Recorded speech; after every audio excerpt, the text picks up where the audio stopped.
രണ്ടാമത്തെ അപ്ലിക്കേഷൻ നമ്മൾ ചെയ്യുന്നത് electric field due to a uniformly charged spherical ഷെല്ലാണ്.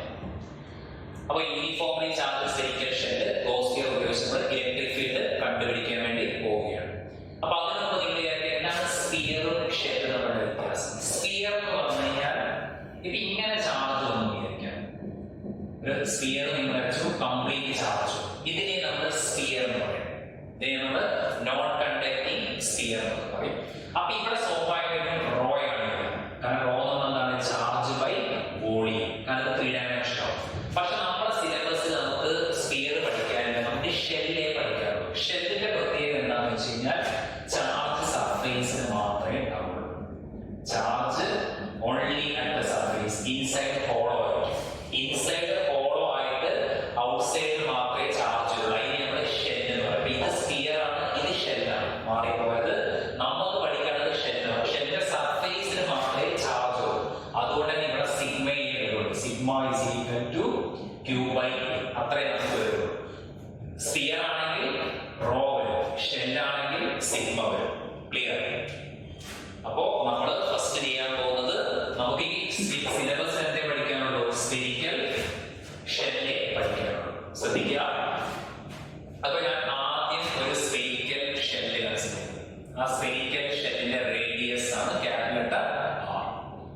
അത് യൂണിഫോമിൽ ഒന്നുകിൽ പ്ലസ് എടുക്കാം അല്ലെങ്കിൽ മൈനസ് എടുക്കാം. നമ്മുടെ എളുപ്പത്തിന് വേണ്ടിയിട്ട് പ്ലസ് എടുക്കാം. ഇലക്ട്രിക് ഫീൽഡ് പുറത്തേക്ക് പോകുന്നതായിരിക്കും, മൈനസ് ആണെങ്കിൽ അകത്തേക്ക് വരുന്നതായിരിക്കും, അല്ലേ? അപ്പൊ ഇവിടുത്തെ ചാർജ് ആണ് ക്യൂ. യൂണിഫോംലി ചാർജ് സ്ഫെറിക്കൽ ഷെല്ലിലെ എല്ലാ ചാർജും കൂടെ ആഡ് ചെയ്താൽ നിങ്ങൾക്ക് ക്യൂ കിട്ടും. പിന്നെ സ്വാഭാവികമായിട്ടുള്ള സർഫേസ് ചാർജ് ഡെൻസിറ്റി വരും. ഞാൻ ഓൾറെഡി പറഞ്ഞു, കാരണം സ്ഫിയർ ആണെങ്കിൽ വോളിയം വരും, ഷെല്ലായാൽ സർഫേസ് ചാർജ് ഡെൻസിറ്റി വരാം. Sigma equal to Q by A വരും. ശരി. So sigma is nothing but equal to Q by area എന്ന് പറയുമ്പോൾ റേഡിയസ് ക്യാപിറ്റൽ ആർ ആണ്. അപ്പൊ 4 പൈ ആർ സ്ക്വയർ. ക്ലിയർ? ഈ രണ്ട് പോയിന്റ് മനസ്സിലായി. ഇനി നമ്മൾ ഇയാള് കാരണം ഇലക്ട്രിക് ഫീൽഡ് ലൈൻസ് ഒക്കെ നമുക്ക് കണ്ടുപിടിക്കണം. അപ്പൊ ആദ്യം നമ്മൾ ഇലക്ട്രിക് ഫീൽഡ് എപ്പോഴെങ്ങോട്ടാ പോവാം? ഇലക്ട്രിക് ഫീൽഡ് പ്ലസ് ആണ്, ഇലക്ട്രിക് ഫീൽഡ് ഇങ്ങനെ പോയിക്കൊണ്ടിരിക്കുകയാണ്, അല്ലെ? പ്ലസ് ആണ്, ഇലക്ട്രിക് ഫീൽഡ് ഇങ്ങനെ പോയിക്കൊണ്ടിരിക്കും, ശരിയല്ലേ? എല്ലാ ഡയറക്ഷനിലും ഇങ്ങനെ ഇലക്ട്രിക് ഫീൽഡ് പോകും. ക്ലിയർ?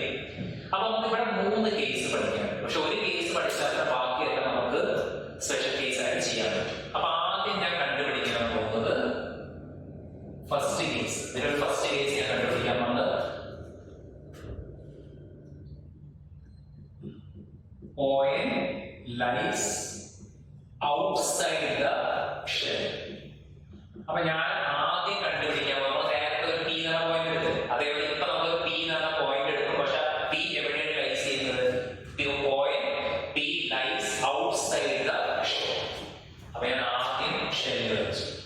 ഇതാണ് ഷെല്ല്. ഷെല്ലിന്റെ റേഡിയസ് ആണ് ക്യാപിറ്റൽ ആർ. ഷെല്ലിന് പോസിറ്റീവ് ചാർജ്, അല്ലെ? Uniformly positively charge shell. ശരിയല്ലേ?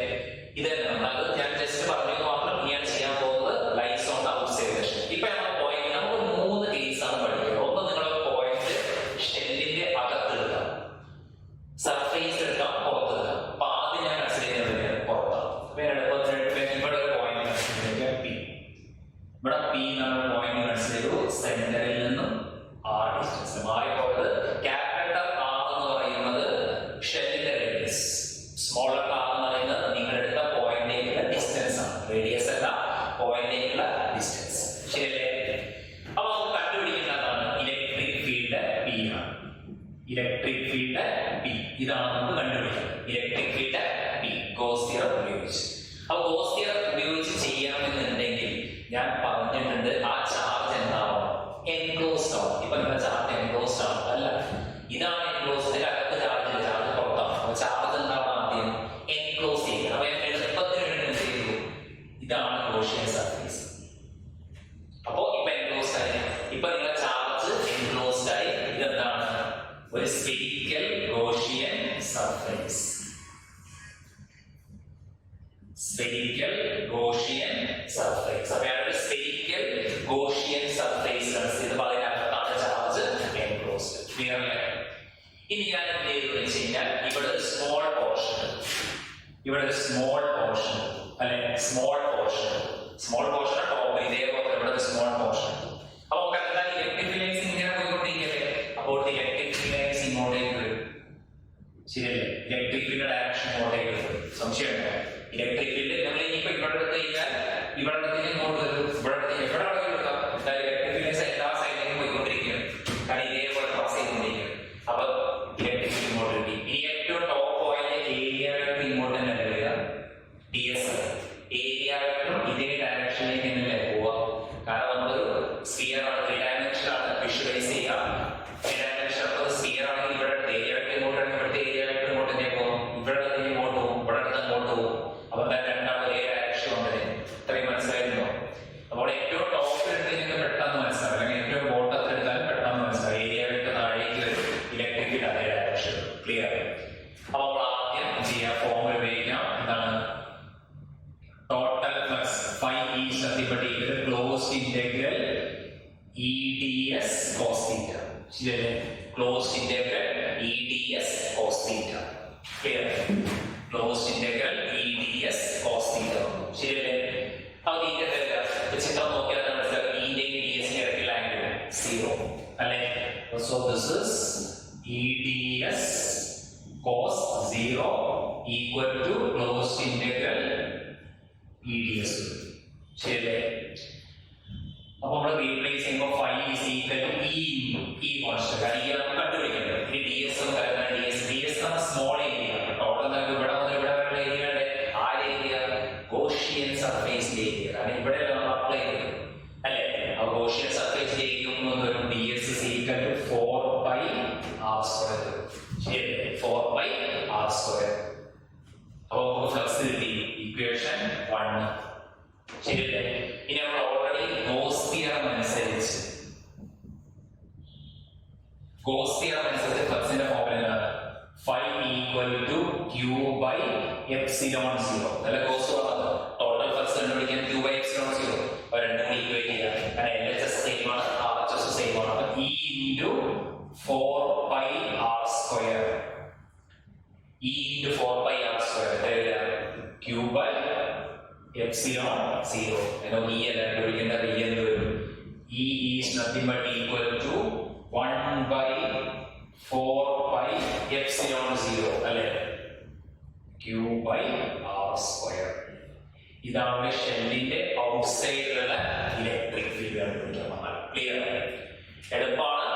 ഒരു ഗോഷ്യൻ സർഫേസ് കൺസിഡർ ചെയ്യുക, സ്മോൾ പോർഷൻ എടുക്കുക, ആംഗിൾ നോക്കുക, അവിടെ ഏരിയ 4 pi r square, അത് q by epsilon 0 ആയിട്ട് ഇക്വേറ്റ് ചെയ്യുക. അപ്പോൾ അവസാനം E is 1 by 4 pi epsilon 0 q by r square. നമ്മൾ ഓൾറെഡി പറഞ്ഞിട്ടുണ്ട്, r ഡിസ്റ്റൻസ് ആണെങ്കിൽ, കാരണം ഈ ഡിസ്റ്റൻസ് r അല്ലേ, r ഡിസ്റ്റൻസ് ആണെങ്കിൽ സ്വാഭാവികമായിട്ട് electric field 1 by 4 pi epsilon 0 q by r square ആയിരിക്കും. നമ്മളത് ഗോസ് തിയറം വെച്ച് പ്രൂവ് ചെയ്യുന്നുള്ളൂ. ക്ലിയർ? അപ്പോൾ ആദ്യത്തെ കേസ് കഴിഞ്ഞില്ലേ? ആദ്യത്തെ കേസ് കഴിഞ്ഞു.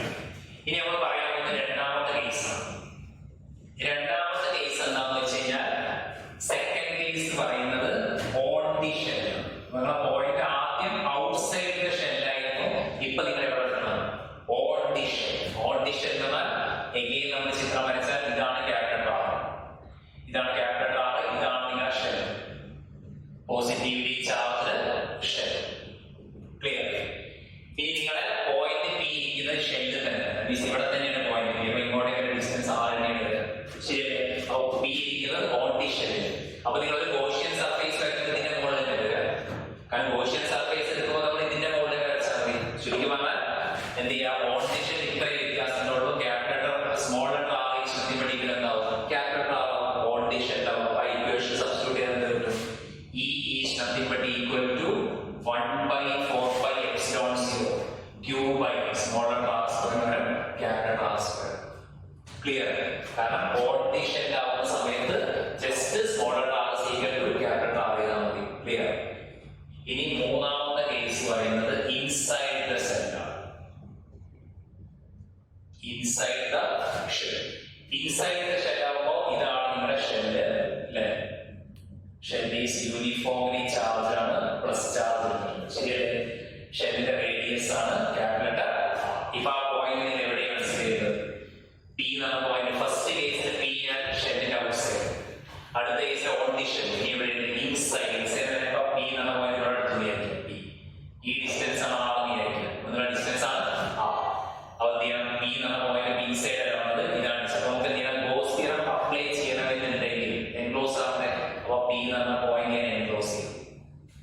ഇപ്പൊ നിങ്ങൾ നോക്കുക, ആരാണ് ഗോഷ്യൻ സർഫേസ്? ഈ ഡോട്ടഡ് കാണിച്ചിട്ടുള്ള ഗോഷ്യൻ സർഫേസ്, അതിന്റെ അകത്ത് ചാർജ് ഉണ്ടോ? ചാർജ് ഗോഷ്യൻ സർഫേസിന് പുറത്താണ്. പക്ഷെ ഗോസ്റ്റർ അപ്ലൈ ചെയ്യണമെങ്കിൽ ഗോഷ്യൻ സർഫേസിന് അകത്ത് ചാർജ് വരണ്ടേ? ഗോഷ്യൻ സർഫേസിന് അകത്ത് ചാർജ് എന്താണ്? സീറോ ആണ്. ഗോഷ്യൻ സർഫേസിന് അകത്ത് ചാർജ് ഇല്ല. ഇതാണ് ഗോഷ്യൻ സർഫേസ്. അകത്ത് ചാർജ് സീറോ. ചാർജ് സീറോ ആയാൽ എന്താണ്? Phi is equal to Q by epsilon zero അല്ലേ? Phi is equal to Q by epsilon zero. Q ആയാൽ സീറോ ആയി. സ്വാഭാവികമായിട്ടും ഇലക്ട്രിക് ഫീൽഡ് എന്ത് കിട്ടും? സീറോ കിട്ടും. ഇത്രയുള്ള സംഭവം ശ്രദ്ധിക്കുക. ഔട്ട്സൈഡ് കണ്ടുപിടിക്കാൻ പറഞ്ഞാൽ 1/4πε0 Q by R square. On ഡിഷൻ ചോദിച്ചു കഴിഞ്ഞാൽ 1/4πε0 Q by capital R square. ഇൻസൈഡിൽ ചാർജ് ഗോഷ്യൻ സർഫേസിനകത്ത് ചാർജ് ഇല്ല. ചാർജ് ഒക്കെ പുറത്താണ് കിട്ടുന്നത്. ഇലക്ട്രിക് ഫീൽഡ് എന്ത് വരും? സീറോ. ക്ലിയർ? അപ്പൊ ഇതിലൊരു ഗ്രാഫും കൂടി നമ്മൾ പഠിക്കണം. ആ ഗ്രാഫും എളുപ്പമാണ്. നമ്മൾ സാധാരണ ഗ്രാഫ് വരയ്ക്കുന്ന സമയത്ത് ഇവിടെ ഇലക്ട്രിക് ഫീൽഡ് E എടുത്തു, ഇവിടെ ഡിസ്റ്റൻസ് R എടുത്തു. ശരിയല്ലേ? നമുക്കറിയാം സെന്ററിൽ ഇലക്ട്രിക് ഫീൽഡ് എത്രയാണ്? സെന്ററിൽ ഇലക്ട്രിക് ഫീൽഡ് സീറോ ആണ്. ഏത് വരെ സീറോ? ഈ സർഫേസ് എത്തുന്നത് വരെ സീറോ ആണ്. കാരണം ഇവിടെ സീറോ, ഇവിടെ സീറോ. ഏത് പോയിന്റ് എടുത്താലും സെന്റർ എന്ന് തുടങ്ങി ഇവിടെ എത്തുന്നത് വരെ ഏത് പോയിന്റ് എടുത്താലും സർഫേസ് വരെ ഇലക്ട്രിക് ഫീൽഡ് ആരാണ്? സീറോ ആണ്. പിന്നെ എവിടുന്നാണ് ഇലക്ട്രിക് ഫീൽഡ് സ്റ്റാർട്ട് ചെയ്യുക? സർഫേസ്. സർഫേസിന്റെ വാല്യൂ എത്രയാണ്? 1/4πε0 Q by capital R square. പിന്നെ അത് പുറത്തേക്ക് പോകുന്നത് എന്ത് ചെയ്യും? 1/4πε0 Q by R square. That means ഇവിടെ സീറോ, ഇവിടെ മുതൽ ഇവിടെ വരെ സീറോ. ഇവിടെ മാക്സിമം ഇല്ല. സർഫേസിലാണ് മാക്സിമം വാല്യൂ. പിന്നെ പുറത്തേക്ക് പോകുമ്പോൾ ആ വാല്യൂ കുറയും. കാരണം ആറിന്റെ വാല്യൂ കൂടിക്കൊണ്ടിരിക്കും. അപ്പൊ അത് കുറയാൻ മീൻസ് അത് ഇൻവേഴ്സ് ചെയ്യാൻ കുറയും. നമ്മളൊരു ഗ്രാഫ് വരച്ചാൽ ഇങ്ങനത്തെ ഒരു ഷേപ്പാണ് ഗ്രാഫ് ഉണ്ട്. That means ഈ പോയിന്റ് നമ്മൾ നോക്കിക്കഴിഞ്ഞാൽ smaller R is equal to capital R. അപ്പോഴാണ് നമുക്ക് മാക്സിമം ഇല്ല. അപ്പൊ ഈ വാല്യൂ ആയിരിക്കും. ഈ വാല്യൂ ഇത് ഇലക്ട്രിക് ഫീൽഡ് ആണെങ്കിൽ ഈ വാല്യൂ ആണ് E is equal to 1/4πε0 അല്ലെ? KQ by R square അല്ലെങ്കിൽ 1/4πε0 R square. പിന്നെ ഇതൊക്കെ ഇൻസൈഡ് സെൻട്രലാണ്. Central zero. സെൻട്രൽ മുതൽ സീറോ ആണ്. സീറോ തുടങ്ങി ഒക്കെ സീറോ. എവിടെ വാല്യൂ കിട്ടുള്ളൂ? Surface maximum. പിന്നെ ഔട്ട്സൈഡ് ആണ്. ഔട്ട്സൈഡ് ആണ് ഈ വാല്യൂ കുറഞ്ഞു അല്ലെ? പുറത്തേക്ക് പോകുന്നത് ഇവിടെ നമുക്ക് മാക്സിമം കിട്ടും. ഇവിടെ മാക്സിമം കിട്ടും. പിന്നെ അത് പുറത്തേക്ക് കുറഞ്ഞു. ശരിയല്ലേ? ഇതാണ് സാധാരണ സ്ഫെറിക്കൽ ഷെല്ലിലെ ഗ്രാഫും ഓൺ ദി ഷെല്ലും ഔട്ട്സൈഡ് ഷെല്ലും ഇൻസൈഡ് ഗോസ് തിയറം അപ്ലൈ ചെയ്തു. ക്ലിയർ?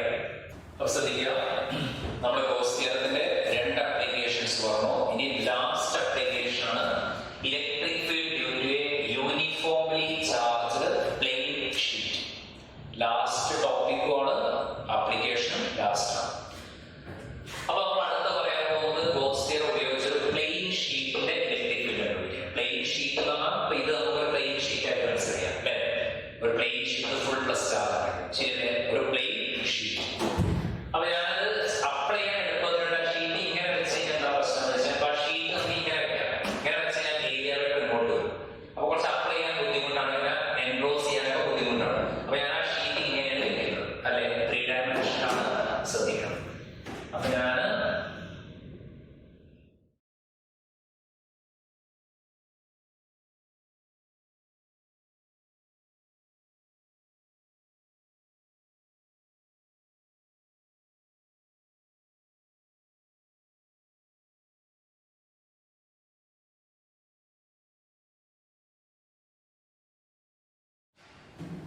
അപ്പൊ ഇതാണ് നമ്മൾ സാധാരണ ഞാൻ കൺസിഡർ ചെയ്യുന്നത് പ്ലെയിൻ ഷീറ്റ്. അപ്പൊ ഇതേപോലെ ഒരു പ്ലെയിൻ ഷീറ്റ് ഞാൻ കൺസിഡർ ചെയ്തു. കംപ്ലീറ്റ് പ്ലസ് ആണെങ്കിൽ ഇത് കംപ്ലീറ്റ് പ്ലസ് എടുക്കാം, മൈനസ് ആണെങ്കിൽ മൈനസ് എടുക്കാം. അപ്പൊ ഒരു യൂണിഫോംലി ചാർജ് പ്ലെയിൻ ഷീറ്റ് ഞാൻ ഇങ്ങനെയാണ് വെച്ചത് അല്ലെ? ഇങ്ങനെയല്ല, ഇങ്ങനെയാണ് വെച്ചത്. ഒരു യൂണിഫോംലി ചാർജ് പ്ലെയിൻ ഷീറ്റ്. അപ്പോൾ ടോട്ടൽ ചാർജ് എന്തെടുക്കാം? Charge is equal to Q. ഇതൊരു പ്ലെയിൻ ഷീറ്റ് ആയാലും സ്വാഭാവികമായിട്ടും 2 ഡയമെൻഷൻ ആണ്. സർഫേസ് ചാർജ് ഡെൻസിറ്റി അല്ലേ? Surface charge density sigma. Sigma is equal to Q by A. ശരിയല്ലേ? ഇനി നമുക്കറിയാം, എനിക്ക് കണ്ടുപിടിക്കേണ്ട എന്താണെന്ന് വെച്ചാൽ ഇതാണ് ഷീറ്റ്. ഷീറ്റിന് ഞാനൊരു ഇവിടെ നിന്നൊരു ഡിസ്റ്റൻസ് പി എന്നൊരു പോയിന്റ് കൺസിഡർ ചെയ്തിട്ട് R ഡിസ്റ്റൻസ്. ശ്രദ്ധിക്കുക, ആ ഷീറ്റ് ഇതാണ് ഷീറ്റ്. നമ്മൾ എങ്ങനെയാണ് ഷീറ്റ് വെച്ചതെങ്കിൽ ഷീറ്റ് കംപ്ലീറ്റ് ആയിട്ട് പ്ലസ് ചാർജ് ഉണ്ട്. ഇവിടെ ഇവിടെ ഒരു പി എന്ന് പറഞ്ഞ പോയിന്റ് കൺസിഡർ ഷീറ്റിൽ നിന്നും ആർ ഡിസ്റ്റൻസ്. അപ്പൊ ഈ പി എന്ന് പറഞ്ഞ പോയിന്റ് എന്ത് കണ്ടുപിടിക്കാം? Electric field. അപ്പൊ electric field at P due to sheet. അപ്പൊ ഈ ഷീറ്റ് കാരണം പി എന്ന് പറഞ്ഞ പോയിന്റിലെ ഇലക്ട്രിക് ഫീൽഡ് ആണ് നമുക്ക് കണ്ടുപിടിക്കുന്നത്. ക്ലിയർ? അപ്പൊ അതിനെ നമുക്കറിയാം, ആദ്യം ഈ ഷീറ്റ് എന്താണോ എൻക്ലോസ്ഡ് ആവും. കാരണം ഈ ചാർജ് എൻക്ലോസ്ഡ് ആയാലേ നമുക്ക് ഗോസ് തിയറം അപ്ലൈ ചെയ്യാൻ പറ്റുള്ളൂ. അപ്പൊ അതിനെ എളുപ്പത്തിന് വേണ്ടിയിട്ട് എഗെയിൻ ഞാനൊരു സിലിണ്ടറിക്കൽ ഷേപ്പുള്ള ഒരു ഗോസിയൻ സർഫേസ് ശ്രദ്ധിക്കുക. ചാർജ് എൻക്ലോസ്ഡ് ആക്കാൻ വേണ്ടി ഞാൻ സിലിണ്ടറിക്കൽ ഷേപ്പുള്ള ഒരു ഗോസിയൻ സർഫേസ്. നിങ്ങൾ ഇത്ര വിചാരിച്ചാൽ മതി. ഇതാണ് പ്ലെയിൻ ഷീറ്റ്. ആ പ്ലെയിൻ ഷീറ്റിലെ ചാർജാണ് കംപ്ലീറ്റ് പ്ലസ്. അപ്പൊ ഇയാളെ എൻക്ലോസ് ചെയ്ത ഒരു സിലിണ്ടർ ഉണ്ടെന്ന് വിചാരിച്ചാൽ അപ്പൊ നമ്മൾ ഇവിടെ ഒരു സിലിണ്ടർ ആണ്. സിലിണ്ടറിൽ ഈ സിലിണ്ടറിന്റെ അകത്താണ് പാലിരിക്കുന്നത് ഈ പ്ലെയിൻ ഷീറ്റ്. ആ പ്ലെയിൻ ഷീറ്റ് സിലിണ്ടർ ഒരു ഫേസ് അവിടെ വരും, അടുത്ത ഫേസ് ഇവിടെ വരും, ഇങ്ങനെ എൻക്ലോസ്ഡ്. അപ്പൊ ഇതിന്റെ അകത്താണ് ഈ ചാർജ് ഇരിക്കുന്നത്. നമുക്ക് ഏത് ഷേപ്പ് വേണം കൺസിഡർ ചെയ്യാൻ? ഞാൻ പറഞ്ഞു ഏരിയ കണ്ടുപിടിക്കാൻ എളുപ്പത്തിന് വേണ്ടിയിട്ടാണ് നമ്മൾ നോൺ ഷേപ്പ് കണ്ടുപിടിക്കുന്നത്. ശരിയല്ലേ? അപ്പൊ ഈ ചാർജ് അപ്പൊ നിങ്ങൾക്ക് ഇവിടെ എൻക്ലോസ് ആയിട്ടാണ് തോന്നുന്നു, പക്ഷെ അത് വിഷ്വലൈസ് ചെയ്യുന്ന സമയത്ത് ചാർജ് എന്തായി? എൻക്ലോസ്ഡ് ആയി. ശരിയല്ലേ? ചാർജ് എൻക്ലോസ്ഡ് ആയി കഴിഞ്ഞാൽ നമ്മൾ കൺസിഡർ ചെയ്യുന്നത് 3 പോർഷൻസ് ആണ് അല്ലെ? ഇവിടെ സാധാരണ ഇങ്ങനെ ഈ സംഭവം ഇരിക്കുന്നത് അല്ലെ? ഇങ്ങനെ ഇരിക്കുന്ന സമയത്ത് ഇലക്ട്രിക് ഫീൽഡ്സ് ഇങ്ങനെ പാസ് ചെയ്യുന്നില്ല. ശരിയല്ലേ?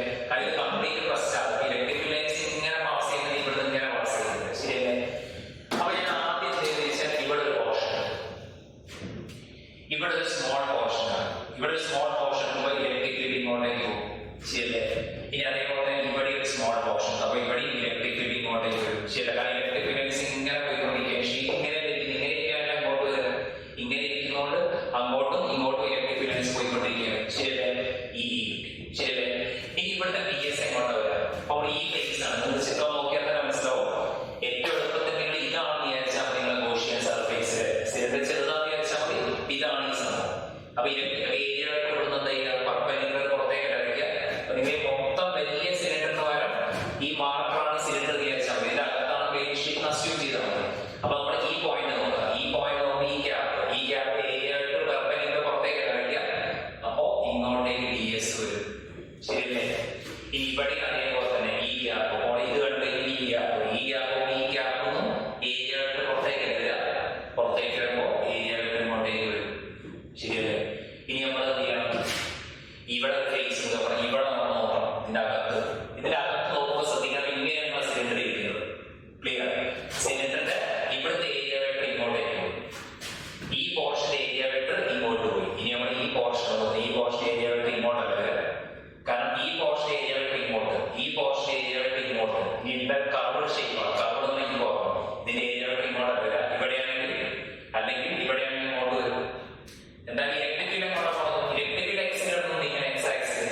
അപ്പോൾ ഈ കർവ് നോക്കുന്ന സമയത്ത് ഇവിടെയാണെങ്കിൽ 90 ഡിഗ്രി വരും, ഇവിടെയാണെങ്കിൽ 90 ഡിഗ്രി വരും, ഇവിടെയാണെങ്കിലും 90 ഡിഗ്രി വരും. ഇലക്ട്രിക് ഫീൽഡ് ഇങ്ങോട്ടാ പോകുന്നത്. ഇതാണ് കർവ്ഡ് സർഫേസ്. അപ്പൊ ഇവിടെ നമ്മൾ നോക്കുന്ന സമയത്തും ഡി എസ് ഇങ്ങോട്ട് വരും, ഇലക്ട്രിക് ഫീൽഡ് ഇങ്ങോട്ടും വരും. ശരിയല്ലേ? ശ്രദ്ധിക്കാം. ഇവിടെ ഞാൻ ഒരു കർവ്ഡ് പോർഷൻ എടുക്കുന്ന സമയത്തും ഇങ്ങോട്ടേക്ക് ഇങ്ങോട്ടും വരും, ഇങ്ങോട്ടേക്ക് ആരും വരും, ഡി എസ് വരും. ക്ലിയർ? അപ്പൊ 3 ഭാഗം നോക്കി. ഇവിടെ 1, ഇവിടെ 2, ഇവിടെ 3. ശരിയല്ലേ? 1, 2, 3. ഇവിടെ ആംഗിൾ രണ്ടാം ഒരേ ഡയറക്ഷൻ 0. ഇവിടെയും ആംഗിൾ 0. ഇവിടെ ആംഗിൾ ഇവിടെ 90. നിങ്ങൾ എത്ര ആലോചിച്ചാൽ മതി. ഇതാണ് സിലിണ്ടർ. ഒരു ഏരിയ ഇങ്ങോട്ട് പോയി, ഇലക്ട്രിക് ഫീൽഡ് അങ്ങോട്ട്. ഒരു ഏരിയ ഇങ്ങോട്ട് പോയി, ഇലക്ട്രിക് ഫീൽഡ് അങ്ങോട്ട്. അടുത്തത് ഇലക്ട്രിക് ഫീൽഡ് അങ്ങോട്ട് തന്നെയാണ് പോകുന്നത്. പെർപെൻഡിക്കുലർ ഏരിയ ഇങ്ങോട്ട് പോകും. അപ്പോൾ 90 ആവും. അപ്പോൾ ടോട്ടൽ പെർസെന്റേജ് ആണ് 5 equal to 5(1) plus 5(2) plus 5. ശരിയല്ലേ?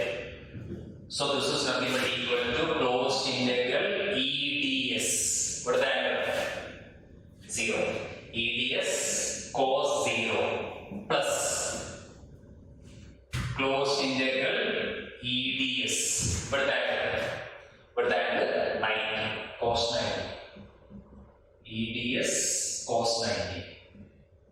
EDS cos 90 plus closed integral EDS.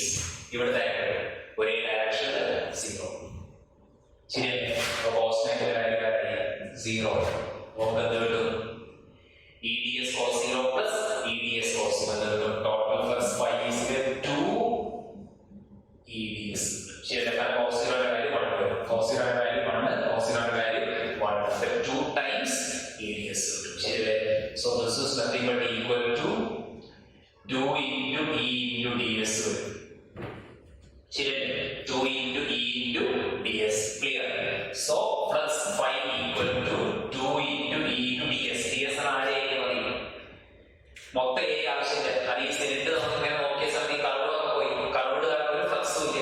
ഇയാൾ കാരണം ഫ്ലക്സ് ഉണ്ട്, ഈ ഭാഗം കാരണം ഫ്ലക്സ് ഉണ്ട്. അല്ലെ? നമ്മൾ നേരത്തെ ഇങ്ങനെ സിലിണ്ടർ അസ്യൂം ചെയ്തു. അപ്പൊ ഇവിടെ ഈ കർവ് ഫുള്ള് പോയി. കാരണം 90 വരെ ഫ്ലക്സ് ഇല്ല. പിന്നെ ഇയാൾ കാരണം ഫ്ലക്സ് ഉണ്ട്, ഇയാൾ കാരണം. അപ്പോ ഈ ഭാഗത്തിന്റെ ഏരിയയും അതേപോലെ തന്നെ ഈ ഭാഗത്തിന്റെ ഏരിയയും മതി. ബാക്കി ഏരിയ കാരണം ഫ്ലക്സ് ഇല്ല. അവ രണ്ടിനും കൂടെ മൊത്തം ഏരിയ എടുക്കും. കാരണം ഇന്റഗ്രൽ ടി എസ് എന്ന സ്മോൾ ഏരിയ മൊത്തം ഏരിയ എടുക്കുന്നത് മാത്രം. അത് 2 ടൈംസ് വരുന്നുണ്ട്. കാരണം ഈ ഏരിയയും ഈ ഏരിയയും അതുകൊണ്ടാണ് 2 ടൈംസ് കാരണം. അപ്പൊ 2EA വരും. ശരിയല്ലേ? 2EA. ക്ലിയർ? കാരണം ഇലക്ട്രിക് ഫീൽഡ് ഒന്നേ ഉള്ളൂ. പക്ഷേ ഏരിയ എന്ത് വരുന്നത്? 2 വരുന്നത്. അപ്പൊ 2EA വരും. ക്ലിയർ? ഇനി നമുക്കറിയാം ഗോസ് തിയറം അനുസരിച്ച് എന്ത് ചെയ്യും? ഗോസ് തിയറം അനുസരിച്ച് എന്താണ് പറയുന്നത്? ഗോസ് തിയറം പറയുന്നത് phi is equal to q by epsilon 0. ശരിയല്ലേ? phi is equal to q by epsilon 0. Equation ഞാൻ 2 കൊടുത്തു, ഇത് ഇക്വേഷൻ 3 കൊടുത്തു. അപ്പൊ രണ്ടും കൂടി കമ്പയർ ചെയ്ത് രണ്ട് സെയിം ആണ്. 2EA equal to q by epsilon 0. Clear? phi നെ ഈ കണ്ടുപിടിക്കാൻ മതി. E is equal to q by a into 2 epsilon 0. ശരിയല്ലേ? q by a into 2 epsilon 0. കാരണം ഈ q by a എന്ന് പറഞ്ഞാൽ ചാർജ് ബൈ ഏരിയ. നമ്മൾ സിഗ്മയാണ്. Charge by area equal to sigma. എന്ത് കിട്ടും? E ഈക്വൽ എന്ത് കിട്ടും? Sigma by 2 epsilon 0. ഇതാണ് electric field due to a plane sheet. ശ്രദ്ധിക്കുക, എളുപ്പമാണ്. പ്ലെയിൻ ഷീറ്റ് കൺസിഡർ ചെയ്തു. അതിൽ എൻക്ലോസ് ചെയ്ത ഒരു സിലിണ്ടറിക്കൽ കോഷണൽ സർഫേസ് എടുത്തു. ഇയാൾ കാരണം ഫ്ലക്സ്, കർവ്ഡ് സർഫേസ് കാരണം ഫ്ലക്സ് ഇല്ല. അല്ലെ? അപ്പോ EDS വരും. അപ്പൊ 2EA വരും. കാരണം ഇവിടെ E ഉണ്ട്, പിന്നെ ഏരിയ ഇവിടെ A, ഇവിടെ 2A വരും. അപ്പോ flux total flux 2EA equal to q by Gauss theorem അനുസരിച്ച് phi is equal to q by epsilon 0. Clear? അവ രണ്ടും കൂടി ഈക്വൽ ചെയ്യാൻ E is equal to കിട്ടും സിഗ്മ ബൈ എപ്സിലോൺ 0. ക്ലിയർ? ഇനി ഞാൻ ഇവിടെ രണ്ട് സ്പെഷ്യൽ കേസ് പറയുന്നുണ്ട്. ഇപ്പൊ ഇത്രയും മൂന്ന് ആപ്ലിക്കേഷൻസ് നിങ്ങൾക്ക് ക്ലിയർ ആയിട്ടുണ്ട്. ഇനി ഞാൻ ഇവിടെ ഒരു സ്പെഷ്യൽ കേസ്, ഈ പ്ലെയിൻ ഷീറ്റിൽ ഒരു സ്പെഷ്യൽ കേസ് പറയുന്നുണ്ട്. ജസ്റ്റ് ആ ആൻസേഴ്സ് മാത്രം അറിഞ്ഞിരുന്നാൽ മതി. കാരണം രണ്ട് സ്പെഷ്യൽ കേസ് ആണ്. ജസ്റ്റ് ആ സ്പെഷ്യൽ കേസിലെ ആൻസേഴ്സ് മാത്രം അറിഞ്ഞിരുന്നാൽ മതി. അപ്പൊ പ്ലെയിൻ ഷീറ്റിൽ വരുന്ന ഒരു സ്പെഷ്യൽ കേസ് ആണ്. ഫസ്റ്റ് എന്താണെന്ന് വെച്ചാൽ രണ്ട് ഷീറ്റ്. ഇപ്പൊ നമ്മൾ നേരത്തെ ചെയ്തപ്പോൾ നിങ്ങളെ ഒറ്റ ഷീറ്റ് ഒരു പ്ലെയിൻ ഷീറ്റ് സ്റ്റാൻഡിംഗ് ഇലക്ട്രിക് ആണെന്നത് E is equal to sigma by 2 epsilon 0. ശരി? ഇനി രണ്ട് ഷീറ്റ് നിർണ്ണയിക്കണം. ഇതേപോലത്തെ ഒരു രണ്ട് ഷീറ്റുകൾ കൺസിഡർ ചെയ്യും. ഇത് പ്ലസ് ആണെങ്കിൽ ഇതും പ്ലസ് ആയിരിക്കാം. Plus plus plus plus. ശരി? രണ്ട് ഷീറ്റ്. അപ്പോ രണ്ട് സെയിം ആയിരിക്കും. അപ്പൊ ഇയാളെ ചാർജ് +q, ഇയാളെ ചാർജ് +q. ശരിയല്ലേ?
അപ്പൊ ശ്രദ്ധിക്കുക, നമ്മളൊരു പ്ലെയിൻ ഷീറ്റിന്റെ സ്പെഷ്യൽ കേസ് ആണ് പറയാൻ പോകുന്നത് 1, 2.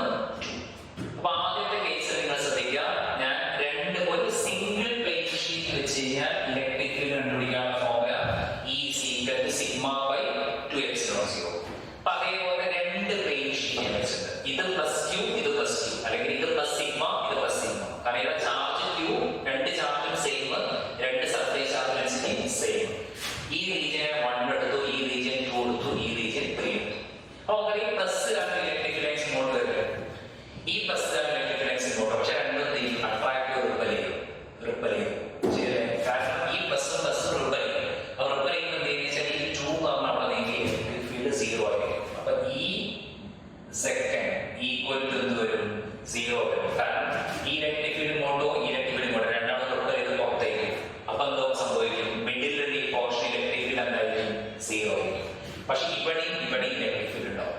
അതെപ്പോഴും E1 ഈക്വൽ ടു E3 ആയിരിക്കും, ഈക്വൽ ടു സിഗ്മ ബൈ ഒരു പ്ലെയിൻ ഷീറ്റ് ആണ് പറയുന്നത് σ/2ε0 പ്ലസ് അടുത്താണ് 2/ε0. കാരണം മിഡിൽ വരെ രണ്ടാണ് ഓപ്പോസിറ്റ് ഡയറക്ഷൻ പോകും. അപ്പോഴാണ് σ/2ε0 മൈനസ് σ/2ε0 ആൻസർ 0 കിട്ടുക. പക്ഷെ രണ്ട് സൈഡിലും 1ലും 2ലും ആഡ് ചെയ്യും. അപ്പൊ ആൻസർ കിട്ടും σ/ε0. ക്ലിയർ? അപ്പൊ ഒരു പ്ലസ് എടുത്തിട്ട് ഈ പ്ലസും റിപ്പൽ ചെയ്തു. അപ്പൊ ഇതിന്റെ അകത്തുള്ള ഇലക്ട്രിക് ഫീൽഡ് E1 എന്ത് കിട്ടും? σ/2ε0 മൈനസ് σ/2ε0 വരും. അപ്പൊ 0 വരും. പക്ഷെ ആ ഫീൽഡ് ഇങ്ങോട്ടേക്ക് പോകും. അപ്പൊ അത് കാരണം ആഡ് ചെയ്യും. അപ്പൊ അത് കിട്ടും σ/2ε0 പ്ലസ് σ/2ε0 σ/ε0 വരും. ഇവിടെ σ/ε0, ഇവിടെ σ/ε0, ഇവിടുത്തെ ആൻസർ എന്ത് കിട്ടും? 0 ആയി കിട്ടും. ക്ലിയർ? പക്ഷെ നേരെ മറിച്ച് രണ്ടാമത്തെ കേസ് ഞാൻ പറഞ്ഞത് ഇത് പ്ലസും ഇത് മൈനസും, ഇത് പ്ലസ് സിഗ്മ ഇത് മൈനസ് സിഗ്മ, അല്ലെങ്കിൽ ഇത് +q ഇത് -q. അപ്പൊ എന്ത് സംഭവിക്കും? ഇയാൾ പ്ലസ് എന്ന് തുടങ്ങി എവിടെയൊക്കെ അവസാനിക്കും? മൈനസ് പോയിട്ട് അവസാനിക്കും. അതായത് ഇങ്ങോട്ടും പോകാനില്ല. അപ്പൊ ഫസ്റ്റ് റീജിയനിലും സെക്കൻഡ് റീജിയനിലും